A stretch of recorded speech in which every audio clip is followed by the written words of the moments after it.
Welcome, everybody. Thank you very much for joining our webinar today. My name is Andrew Drinkwater. I'm president and co-founder at Plaid Analytics. We're based in Vancouver, Canada. And today's webinar focuses on how Plaid Forecast supports strategic enrollment management and planning. For those curious, this webinar is being recorded and we will send you the recording when it's finished. As mentioned, I'm Andrew Drinkwater. I'm joined on the line today by my colleague, Pat Wahid, who is our Chief Technology Officer and the brains behind a lot of what you'll see today. So if you haven't heard of Plaid Analytics, we help empower strategic enrollment management professionals to actively plan and better serve their diverse learners while meeting institutional goals. We've worked with a number of post-secondary institutions from across North America to help them build their analytics capacity, and we're grateful for their partnership. Plaid provides data integration, data analytics, enrollment forecasting, and data governance services. Today's webinar focuses on the forecasting side of things. We're going to talk about Plaid Forecast, a web-based enrollment forecasting platform built exclusively for higher education. So where did this all come about? Once upon a time, it turns out about 8 years ago now, I worked for a large research university, and we had enrollment forecasting tools, but they were fairly limited in what they could achieve. And I worked for an associate vice president at the time, and she took the bus to get to campus for meetings, back when you came to campus for meetings.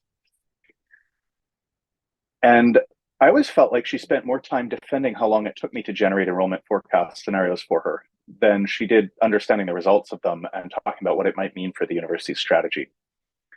And what I really dreamed of was making it possible for her to be able to create a scenario from her phone on the bus on the way to campus and get a result before she got to that meeting. It wasn't possible with the technology at the time, but I'm proud to say that it is now.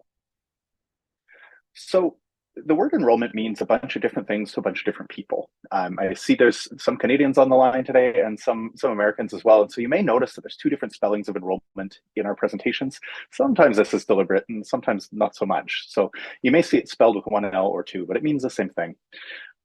For the purposes of today's webinar and the tools that we're going to talk about, when we talk about enrollment, we're really talking about the stuff you see on the right-hand side here. So our goal is to support the planning process. We're talking about an aggregate number of students projecting into the future. And particularly as we get out to around 5 years into the future, a lot of the students that we're projecting for then don't exist today. So we're really talking about aggregate planning purposes here. The stuff on the left around individual student interventions, early alert tools and that sort of stuff is not in scope for what we're talking about today. So where we're at in terms of this process is in the darker purple section in the middle. And what we currently forecast is what we'll call program headcount and program enrollment. And I use the word program a little bit loosely there. So in most institutions' context, it means something like institution, campus, faculty, program, and year level within it. The part that we're now working on is to get that down to what courses will the student enroll in. So in a couple of months, we hope to have a first draft of that. And we'd love to hear from you and love to show you how it works once it's fully built. We see this as an ideal input into a budget and financial planning and analysis type process, not as a replacement for it. It's a complement.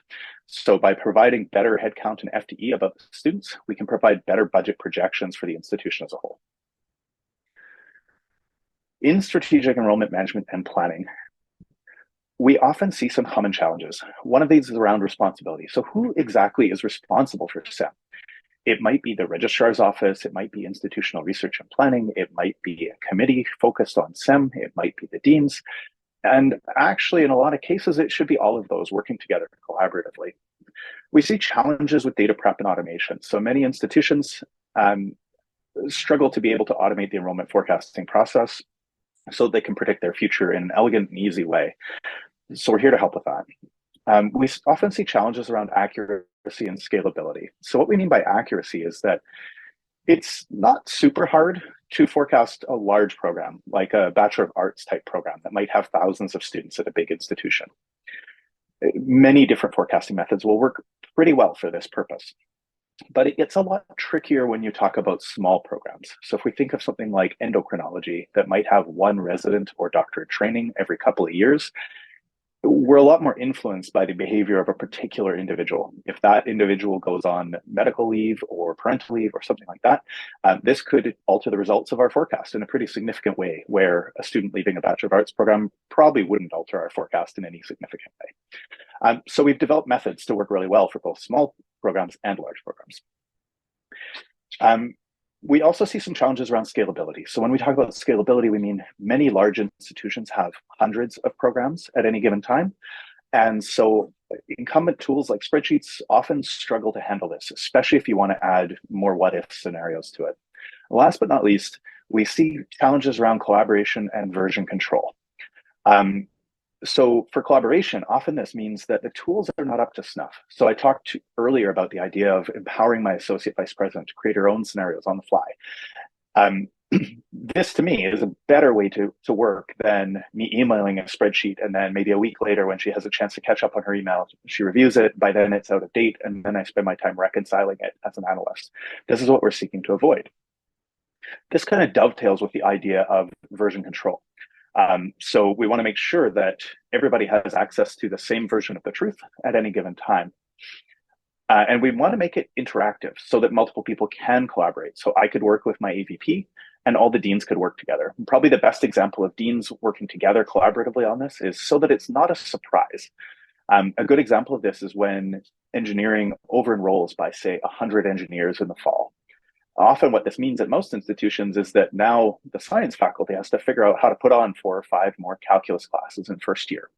We want them to be not caught off guard in August by this. We want them to know that it's coming when they can still course correct, either by not admitting as many engineers or at least hiring the instructors for them before it's a problem. So to be successful with this, I covered some of this already, so I'll go through this pretty quickly. Responsibility ideally should be shared in our view. They should be able to collaborate in real time and are not as dependent on a single highly skilled staff member. In particular, you don't need to know how to code is important to this paradigm.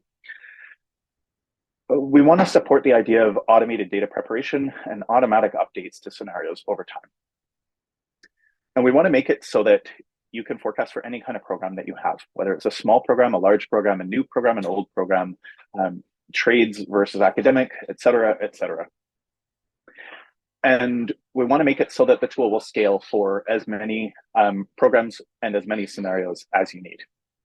And we want it to be highly accurate. So early stage testing suggests we're accurate within plus or minus 5 FTE. We'd love to have more institutions to stress test how accurate this actually is. And we want to make it possible to have the same source of truth for everybody. Okay, so I do not have a poll set up for this, my apologies. But if you are able to put in the chat or the Q&A what your planning process looks like, I'd love to summarize it for the group once we see some responses. So if you're able to, I'd love to learn from it. If not, no worries at all. We'll now show a couple of planning processes that are described on various Senate and other kind of planning type websites. So at Queen's University in Ontario, Canada, the process begins with a series of meetings with institutional deans of different faculties. They forward the recommendations from those meetings to a Strategic Enrollment Management group who reviews and analyzes those. That group develops preliminary targets and sends it to the SEM group. Those get recommended eventually through the process to various Senate committees, and ultimately towards the right, 2 years worth of targets get approved and 1 year is provided for information. So Queen's University is looking at 3 years for their overall planning process, but in the details of the planning process, they may go deeper than that. This is just what's reported to Senate. At the University of Alberta in Canada, we have a bit of a different process. So the University of Alberta begins with the provost and vice president initiating the planning process, and they summarize the institutional priorities. Those get sent to the deans, and vice provost and registrar begin to prepare the annual enrollment plan for each faculty. Those same individuals advise the deans on faculty-specific concerns, including how they can calculate and project forward in terms of meeting their targets. The deans submit their plan to the provo and the vice president academic. Those folks approve that plan and submit it further up the chain. It eventually gets approved, perhaps with some amendments, and ultimately becomes part of the annual accountability reports to the council and to the board. We haven't seen many college and polytechnic examples summarized publicly, so if anybody's aware of any, we'd love to learn from you. So let's talk about forecasting. So Plaid has built a tool called Plaid Forecast, and it's a web-based enrollment forecasting platform built exclusively for higher education.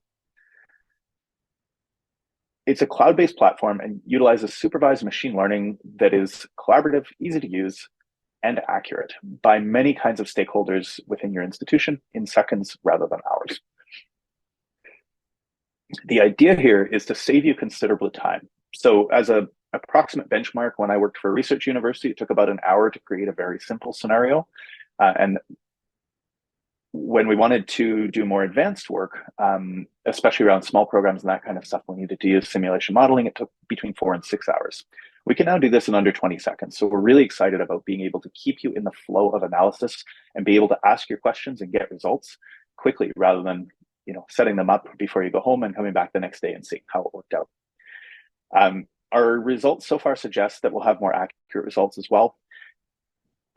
This can enable you to increase revenue depending on what your institutional goals are. So if your plan is to grow, this can help you get there in a more intentional way. This allows for strategic foresight. So that intentionality about scenario planning, as opposed to having to react in real time to what's going on, is a key component here. I talked about collaboration for a bit, so I won't talk too much about that, but the idea is all your stakeholders can be on the same platform. And last but not least, reduce the risk of depending on key forecasting staff. If somebody wins the lottery tomorrow and suddenly nobody knows how to maintain the model, you may be up the proverbial creek. So let's get into the forecasting tool. Just allow me to share my screen. In a second, we'll do a live demo as well.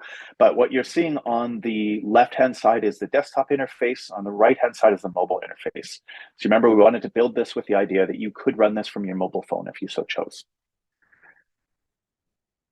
Okay, allow me to switch screens for a second. We'll do a live demo. And in the event that that backfires, we have recordings available too. Okay, so you should now be able to see my screen, and you should be able to see the Plaid Forecast interface. So when you first log in, you land on what's called the dashboard. And so in the pane on the left of that, in the middle left, we see a timeline view. And this tells us that things have been updated mostly last month. So scenarios get created, they get updated when they get run, et cetera, et cetera. On the right-hand side, we see a summary of information that we have. So in my case, I have 8 scenarios. One of them is queued, which means someone forgot to turn on the model in our demo environment, I suspect. We can see that 5 have been completed and 2 have not been run. So those 2 effectively are in draft mode. So let's take a quick look at scenarios.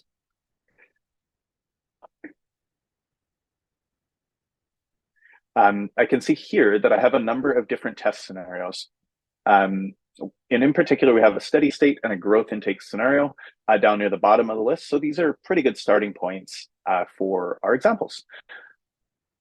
So let's take a look at steady state.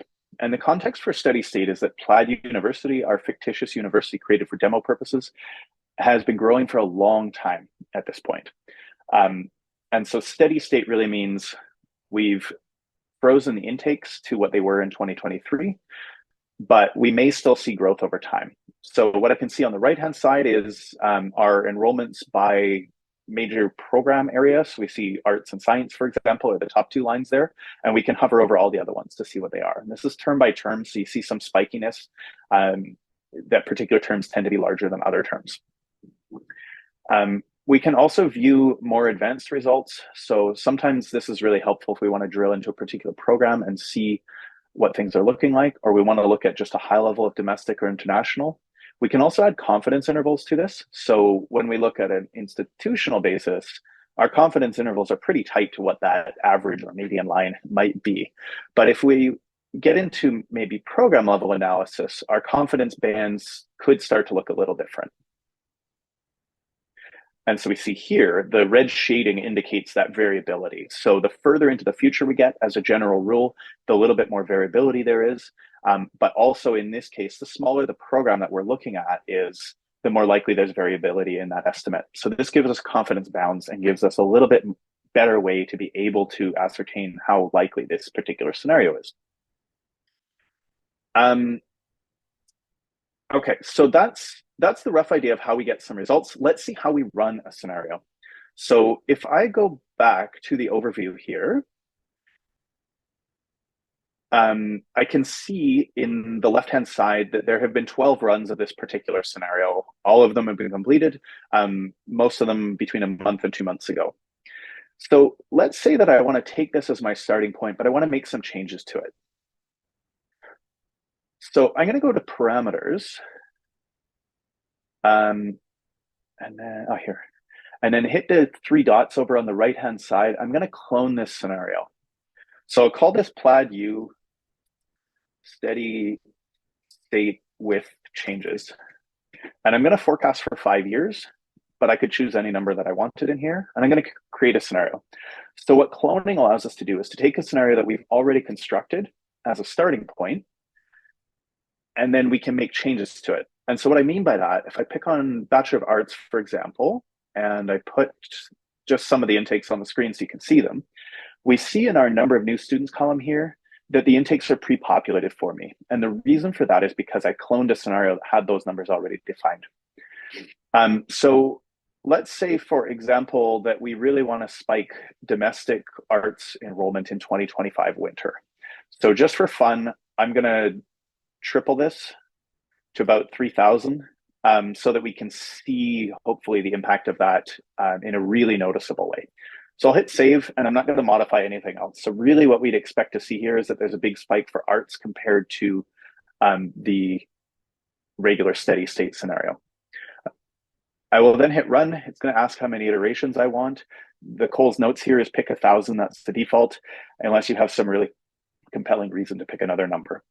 The fewer iterations that we run, the less statistically sound the scenario is. The more that we run, the more sound it is. 1,000 is a pretty good benchmark when it comes to simulation modeling. So I've clicked run on that scenario. I'll go back to the overview, and I can see on this screen that it's running. And if I hit refresh, oh, swing and a miss, live demo. I can now see that I had an error. So that kind of backfired. My apologies for that. We will look into that one. But what we would have expected to see is a big spike in arts enrollments. And what I would have shown you there is a comparison between this scenario and the other ones. So given that didn't work live, let's instead compare our steady state intakes to the growth plan so we can see the difference between them. So I'll click on results, and then I'm going to click on compare. So I'm going to compare the steady state, which is this scenario, with a growth intake scenario. And it'll take a minute to load this. This is going back to the cloud database. But what we can see here is that the blue line is our overall headcount estimate for this steady state. And the blue and red completely overlap during the early terms in this estimate. But as we get further into the future, we can see that the red one has higher peaks to it. So it's growing more than the blue one effectively. And we can compare this scenario to any other. We can also bring in both domestic and international here. So we can see domestic is growing a little bit. It's about 2% per year. International is growing about 5% per year for those lower lines. And so it's growing faster than domestic. We also have the ability to integrate all this data with visualization tools like Tableau and Power BI, et cetera. So that's a possibility as well.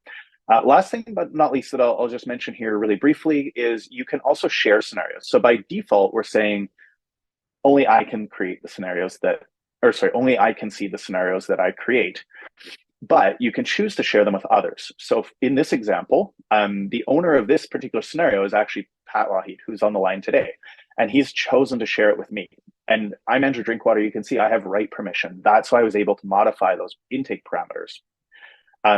And then other teammates, Clara also has write permission, and Karash has read permission. So read means he can see the results, but he can't change them himself.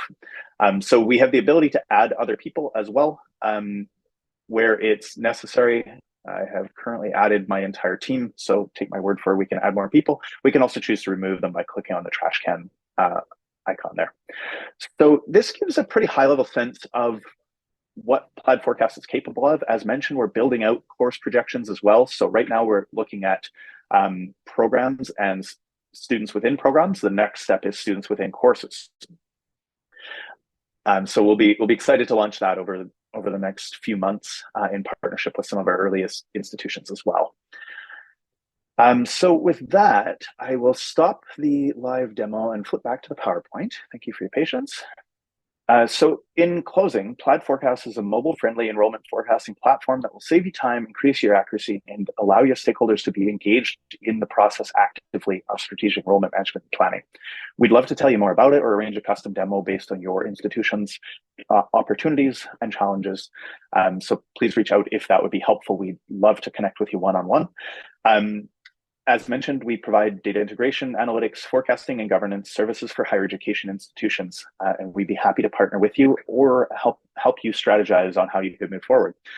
So I'd be happy to take any questions if they're available. Thank you all so much for attending. We do have, we're in a beta release stage now, so if you are interested, let us know and we'll go from there. Thank you all so much for joining us today. This concludes our webinar. Questions are welcome in the Q&A. Thank you all very much for attending. Happy New Year and have a great day.